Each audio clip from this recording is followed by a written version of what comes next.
রাত জাগার অভ্যাস শরীর ও মনের ওপর অনেকগুলো নেতিবাচক প্রভাব ফেলতে পারে। এক, মস্তিষ্কের কার্যক্ষমতা ও স্মৃতিশক্তির হ্রাস। পর্যাপ্ত না ঘুমালে মনোযোগ কমে যায় এবং মস্তিষ্কের কাজ করার ক্ষমতা ক্ষতিগ্রস্ত হয়। দুই, হৃদরোগ ও রক্তচাপের ঝুঁকি। রাত জাগলে শরীরে স্ট্রেস হরমোন বাড়ে, যা উচ্চ রক্তচাপ এবং হৃদরোগের ঝুঁকি বৃদ্ধি করে। তিন, রোগ প্রতিরোধ ক্ষমতা দুর্বল হওয়া। ঘুমের সময় শরীর নিজেকে পুনর্গঠন করে। ঘুম কম হলে রোগ প্রতিরোধ ক্ষমতা কমে যায়। চার, মানসিক চাপ ও বিষণ্ণতা। পর্যাপ্ত ঘুম না হওয়া মানসিক অস্থিরতা, দুশ্চিন্তা এবং বিষণ্ণতা বাড়াতে পারে। পাঁচ, ওজন বৃদ্ধি।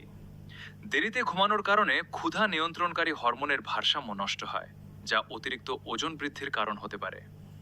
স্বাস্থ্য সুরক্ষার জন্য প্রতিদিন অন্তত 7 থেকে 8 ঘন্টা নিবিড় ও পর্যাপ্ত ঘুম অত্যন্ত জরুরি। এমন সব নতুন নতুন তথ্য পেতে আমাদের পেজ ফলো ও লাইক দিয়ে সাথে থাকুন। ধন্যবাদ।